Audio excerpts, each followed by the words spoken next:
Labdien, es esmu Edgars no Drošība LV, un šodien es jums pastāstīšu par domofonu paplašinātajām funkcijām. Un mēs runāsim par šo te Hikvision izsaukuma paneli ar videokameru, un otra daļa, kas atrodas iekštelpās, ir šis te monitors, ar kur notiek saziņa ar domofonu. Tā, kad apmeklētājs piezvan, ar to notiek sarunāšanās. Vai vienmēr ir nepieciešams šis monitors? Par to mēs arī parunāsim. Un vēl es pastāstīšu, kā apvienot domofonu darbību ar video novērošanas sistēmu. Tātad, kāda ir domofona pamatfunkcija? Vispirms, kas ir domofons? Vispār jāsāk arī ar to, ka latviski varbūt korektāk skaitās teikt namrunis. Domofons tas ir no krievu valodas, vienkārši tas pats. Un tas tā tautā vairāk ir iegājies. Un šis domofons, namrunis, nozīmē to, ka ir iespēja sarunāties starp divām ierīcēm vienas ēkas ietvaros. Un to iespēju komunicēt tādā vienas ēkas ietvaros sauc arī par interkomu. Ja? Ir telekom, tas ir plašāks saziņas apmēri, bet interkom ir ļoti noslēgtā ēkā teritorijā. Un no kā sastāv šis domofons? Tas parasti sastāv no divām daļām. Pirmā daļa, ko ierauga apmeklētāji, ir šis te izsaukuma panelis. Vistradicionālā lietošana ir ļoti vienkārša. Tātad atnāk apmeklētājs pie durvīm vai pie vārtiņiem un zvana. Te ir arī video, un mēs jau redzam, ka šeit parādās video arī. Var redzēt, kas te notiek. Ja? Un paceļam klausuli, varam sarunāties un atvērt durvis, piemēram. Durvis ir vaļā, var iedoties iekšā. Paldies. Tas bija tā, kad no ārpuses kāds piezvana, un tad šeit var redzēt, kas tur ārpusē, kas tur ir atnācis. Bet var darīt arī no otras puses. Ja es esmu mājās, un es gribu redzēt, kas notiek pie manām durvīm vai vārtiņiem, pie ieejas, es varu paskatīties vienalga, kad es gribu. Es vienkārši uzspiežu šeit un apskatāmies, kas notiek ārā. Un es pat sagaidot kādu cilvēku, varu viņam atvērt durvis, pat viņam vēl nezvanot. Durvis ir vaļā, Tātad, var iedoties iekšā. Durvis ir vaļā, varat doties iekšā. Un vēl viens labums no video domofona, ka var apskatīties, kas ir bijuši apmeklētāji. Tā, kad mēs esam atbildējuši, mēs zinām, ka šis apmeklētājs ir, bet arī, ja kāds ir zvanījis un mēs to nezinām, nebijām mājās, nedzirdējām, arī tad mēs varam apstīties, kas tur ir bijis. Tā, un varam apskatīties arī tīri pēc ziņām. Tas, starp citu, ir balss ziņas, tūlīt parādīšu, kā arī balss ziņu var ierunāt. Un šis te bildīts. Mēs varam apskatīties, kas ir bijis. Ja? Dienas garumā varbūt ir testēts un var redzēt, ka kas ir bijis apmeklētājs. Tā. Un tagad apskatīsim, kā var ierakstīt balss ziņu. Parasti tas ir tā, kad ir noteikts laiks, cik ilgi ir izsaukuma zvans. Un, ja tas ir pārāk ilgi, tad domofons piedāvā atstāt balss ziņu. Tūlīt pārbaudīsim, kā tas darbojās.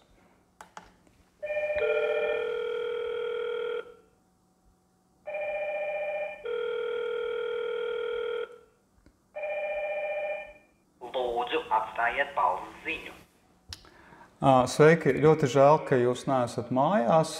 Man priekš jums bija dāvana, kāda paciņa, bet es tad laikam atnesīšu to citreiz. Vai arī man varat piezvanīt uz numuru 2948 3220. Visu labu! Tā, un tagad mēs varam apskatīties, kā tas ir šeit. Tad mēs redzam, ka ir bijusi ziņa. Apskatāmies, redziet, tas mikrofoniņš nozīmē, ka ir balss ziņa. Un skatāmies, kurš tur ir bijis. Un atskaņojam šo te ziņu. Sveiki, ļoti žēl, ka jūs neesat mājās. Man priekš jums bija dāvana, kāda paciņa, bet es tad laikam atnesīšu to citreiz. Vai arī man varat piezvanīt uz numuru 2948 3220. Visu labu! Starp citu, tas nav mans telefona numurs. Es nezinu, varbūt kādam tāds ir, tā kā varbūt nezvaniet. Tad monitoram ir savas priekšrocības, ka tas atrodas kādā vienmēr fiksētā vietā, kur mēs zinām, ka, ja mums ienāk zvans, mēs pieiesim tur klāt, varam atvērt durvis, varam apskatīties monitorā, kas ārā notiek caur video. Bet citreiz ir situācija, kad mēs atrodamies kaut kur mājā tālākās istabās, vai otrajā stāvā, vai garažā, vai vispār ārā pagalmā, un mēs varam nedzirdēt, ka tas zvans ir ienācis, un varbūt cilvēks pie vārtiņiem ir, vai pie durvīm, un mēs nezinām, ka mums ir apmeklētājs. Un tādos gadījumos loģiski cilvēki mūsdienās, tāpēc, ka viņi visi nesā līdzi telefons, jautā, vai var tieši no izsaukuma paneļa piezvanīt uz telefonu. Un vai vispār tāds monitors tad ir vajadzīgs. Ja? Nu, es jau minēju, ka ir savs labums un savu priekšrocību tā, ka mēs vienmēr zinām, kur tas atrodas, un arī ekrāniņš ir lielāks, ērts, un tur ir specializētās podziņas. Un es vēl pastāstīšu, kā to var lietot saistībā ar video novērošanu, un arī tur ir attālināti vadāmi slēdži, parādīšu, kā tos var kontrolēt caur relējiem. Bet runājot par telefonu, bet arī, ja mēs neesam mājās, būtu labi, ja mums ir iespēja atbildēt kādam, kurš ir atnācis pie mums un mēģina piezvanīt. Mēs varam atbildēt, tāpat kā uz tālruņa zvana, varam uz domofona zvana atbildēt un sarunāties ar cilvēku. Un vēl vairāk ir iespēja arī atvērt durvis, atvērt varbūt vārtus, kas ir, lai auto var iebraukt. Ir dažādas situācijas, dažreiz tur vajag ielaist apkopēju vai kādu dārznieku teritorijā vai kādu meistaru. Un tagad paskatīsimies, kā tieši tas darbojas, kā tas izskatās, ka zvani pienāk uz telefonu tieši no domofona.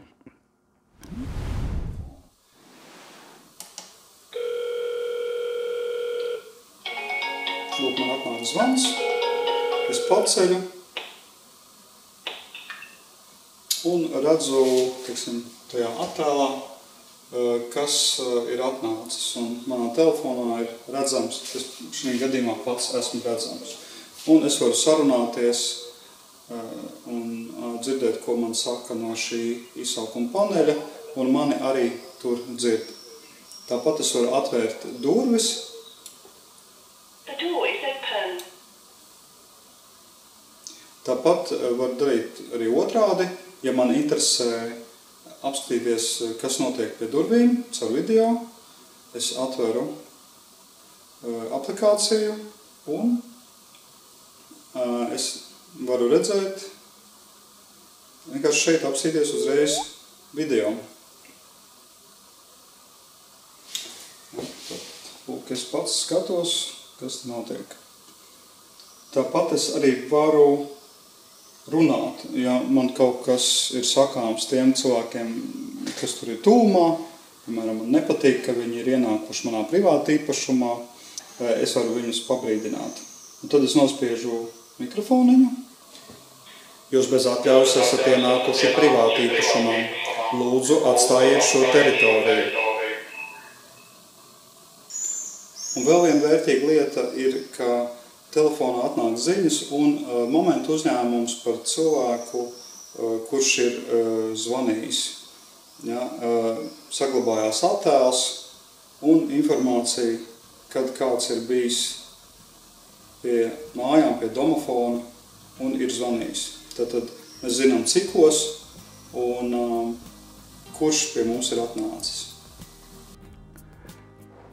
Viena lieta, kas ir priekšrocība domofona sistēmai, kur ir arī monitora daļa, ir tā, ka nāk līdzi papildus 2 relēji. Šim monitoram ir savi 2 relēji, tie ir slēdži, ar kuriem es varu attālināt, ieslēgt vai atslēgt kaut kādas ierīces vai gaismas. Nu, piemēram, piebraucot pie mājas, es varu ieslēgt naktas laikā vai tumsas laikā gaismas, lai labāk redzētu, kur man ir piebrauktuve vai vārtiņi. Un parādīšu, kā tas darbojas, kā es to varu ieslēgt no telefona. Atverot monitoriņu aplikācijā, es redzu, mums ir tāds nosaukums ir COM1, COM2. tie ir tie relēji, un es šādi vienkārši nospiežot, varbūt var arī dzirdēt klikšķi šeit. Tas relējs ieslēdzās, nezinu, vai mans mikrofons uztvers, un atslēdzam.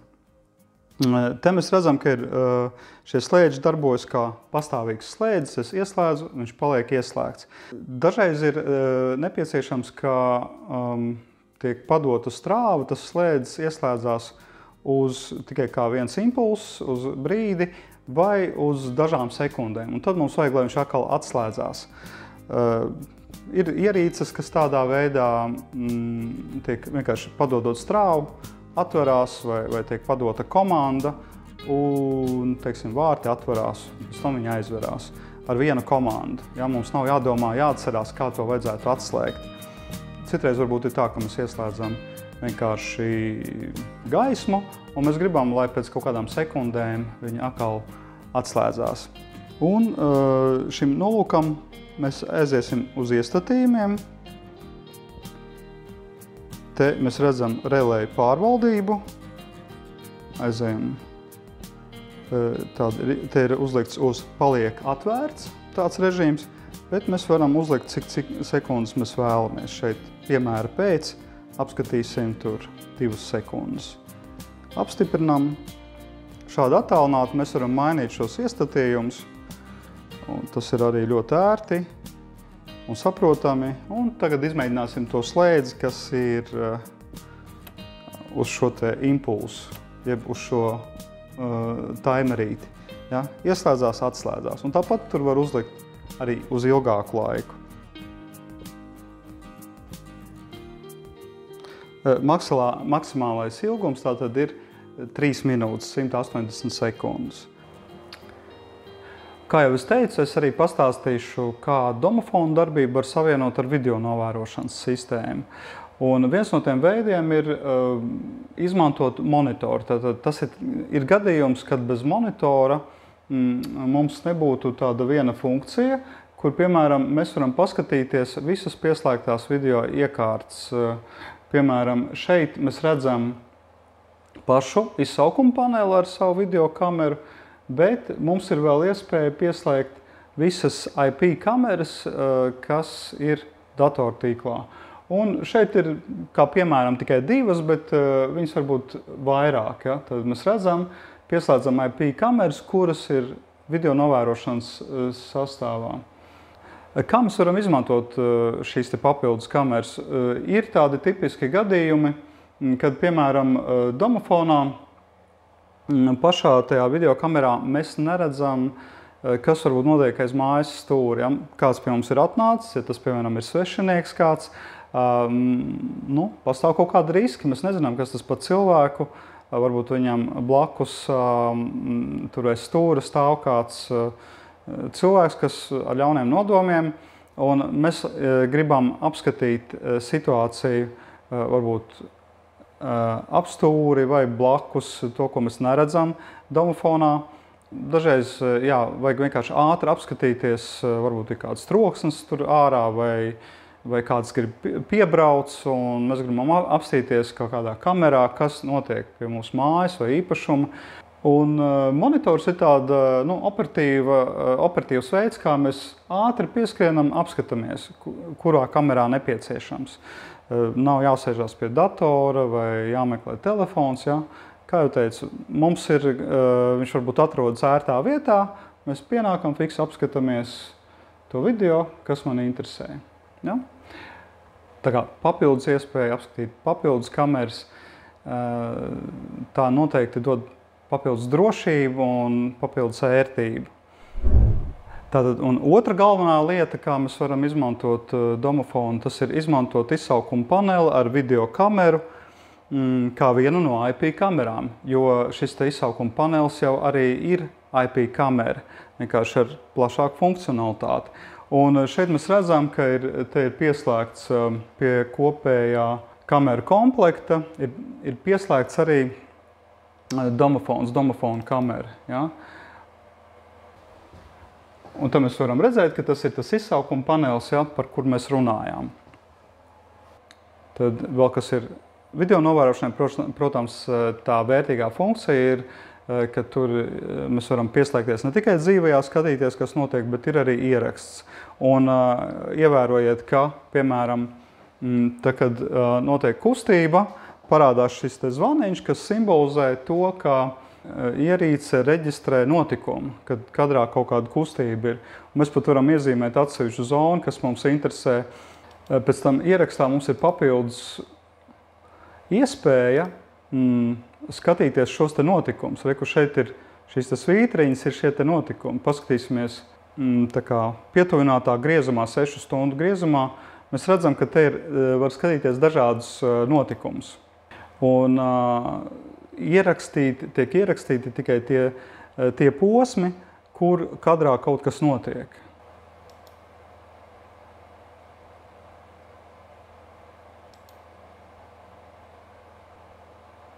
Tātad redzam, tā ir vēl viena funkcija, kuru mēs varam izmantot, ieguldot varbūt domofonu sistēmā, izvēloties IP domofons, teiksim, nevis analogos domofons. Mēs iegūstam šo papildus funkcionalitāti, savienot šo darbību ar video novērošanu un var teikt, ka samaksājot par domofonu, mēs esam iegūši vēl vienu kameru. Un pēdējā domofona funkcija, par kuru es vēlos pastāstīt, ir piekļuves kartes vai čipi, kas visiem ir zināmi. Tātad šādas kartes vai čipi, dažāda formāta, breloku veidā. Un tas ir atkarīgs no lietošanas ērtuma, kuram ir ērtāk. Un gaumas jautājums, visi šie čipi un kartes darbojas vienādi. Un tas pielietojums ir tā, ka dažreiz pašiem vienkārši ir ērtāk atvērt durvis nevis ar atslēgām, bet ar karti vai čipu. Jā, tas var būt ērts veids, kā jūs dodat piekļuvi telpām vai teritorijai uz laiku. Un tās nav atslēgas, kuras var izgatavot kopiju.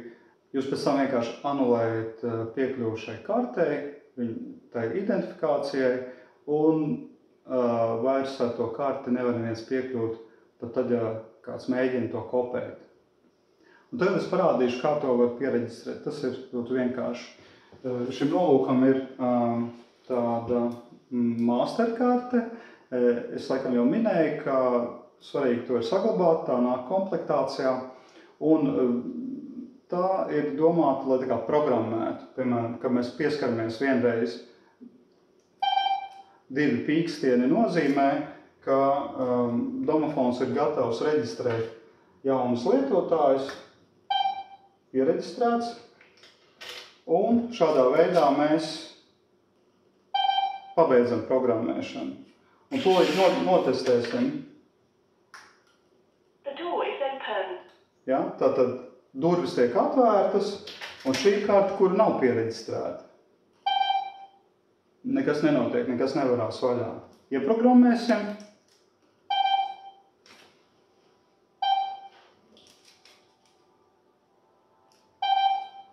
Tā, programmēšanas to kartu paņemam malā, pārbaudām. The door is open. Ļoti ērta sistēma. Un nobeigumā vēlos atbildēt uz jautājumu, ko mums parasti uzdod klienti. Kas vēl ir nepieciešams, lai tas viss darbotos? Ja? Tātad ir zināms, ka ir vajadzīgs izsaukuma panelis, monitors. Kas vēl ir nepieciešams, lai to pieslēgtu un lai tas strādātu? Un mēs te redzam, te ir parādīts, ka šeit ir komutators un pie tā ir pievienotas abas ierīces ar vienu vādu. Notiek komunikācija un arī tiek padota strāva. Un tas saucās PoE pieslēgums no vārdu savienojuma Power over Ethernet. Tāpat arī šeit mums ir rūteris. Tas arī ir pievienots pie switcha, pie komutatora. Ja, šīs ierīces savā starpā sazinās caur šo komutatoru. Un rūteris savukārt mūs savieno ar internetu un caur Wi-Fi mēs varam pieslēgties šai sistēmai. Tāpēc vajadzīgs ir šis rūteris. Un tātad apskatāmies, ja, ka ļoti eleganti ar vienu vadu tiek nodrošināts pieslēgums un sakari. Te mēs arī redzam tās vietas, kur pieslēdz relējus, kas atver durvis un vēl tur citas funkcijas.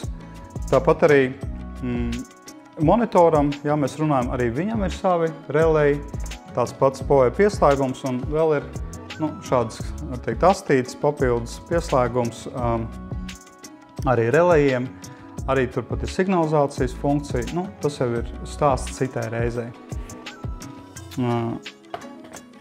Un vēl, ja tiek uzstādīts šis domofons kaut kur ārā, kur ir stabili, nav nekāds nojums, ja, ir ļoti ieteicams lietot šādu aizsargu pārklājumu. Ja, un tur ir jāsavieno te vieta kabelītim, kur viņš iziet cauri. Šis aizsargs ir arī daļai dod aizsardzību pret vandālismu iespējamo, un tāpat arī papildus aizsargā pret kaut kādu mitruma iekļūšanu varbūt pieslēgumos. Kaut gan tā uzbūve ir tāda, ka te tāds kronšteiniņš nāk, un ja pareizi uzmontē, tad tā mitruma piekļuve nenotiek. Arī parasti izmanto silikonu, un ja meistari kvalitatīvi uzmontē, šai ierīcei ir pietiekama aizsardzība pret nokrišņiem, bet pieredze rāda, ka jo vairāk ir šīs mitruma aizsardzības rezerves montāžā, jo ilgmūžīgāka ir ierīču darbība. Un pēdējais jautājums, kas parasti cilvēkiem arī interesē, ka ir vietas, kur ir grūti pievilkt kabeļus, un tad cilvēki jautā, mūsdienās ir pierasts, ja, ka viss strādā bezvadu sistēmā, Wi-Fi visur ir, un tas ir ļoti populāri. Un jāsaka, jā, tik tiešām šīs ierīces darbojās arī Wi-Fi režīmā. Tas nozīmē, ka ir bezvadu sakari, bezvadu datu pārraide, bet elektrības pieslēgums gan ir nepieciešams. Tomēr tātad var uzstādīt tur, kur vienkārši ir elektrības pieslēgums, bet nav jāsavieno patiešo rūteri ar komutātoru. Mēs gan neiesakām izmantot šo Wi-Fi savienojumu iespēju, jo pirmkārt, piemēram, izsaukuma panelis parasti atrodas ārpus mājas, kur Wi-Fi signāls parasti ir vājāks vai visvājākais vai knapi vispār sasniedz. Un pat tad, ja Wi-Fi ir pietiekoši stabils, tā ir tāda tehnoloģija, kas ir tāda dinamiska.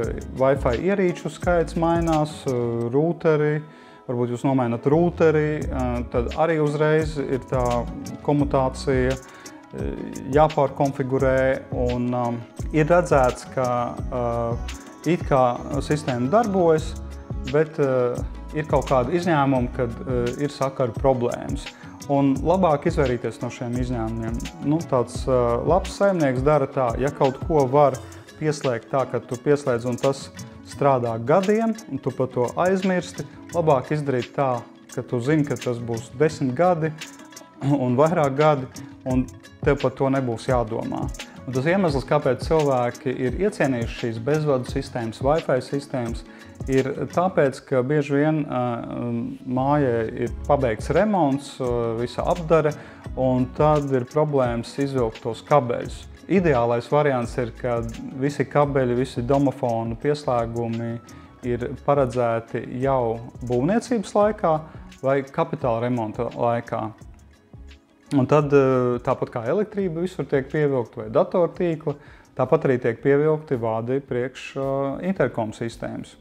Bet, protams, ja ir šī situācija, kad pats saimnieks nezina, kā izvilkt kabeļus, mēs vienmēr varam piedāvāt mūsu meistarus, kuriem ir pieredze šajā jautājumā. Jautājiet mums, un mēs jums sagatavosim piedāvājumu, apskatīsim, kā vislabāk šo sistēmu uzstādīt tieši jūsu mājās, apsekosim, izdomāsim labāko risinājumu un izdarīsim to jūsu vietā. Tāpēc vērsieties pie mums Drošība LV. Mūsu mājaslapā jūs atradīsiet kontaktu informāciju, sazināsimies un visu atrisināsim. Uz redzēšanos!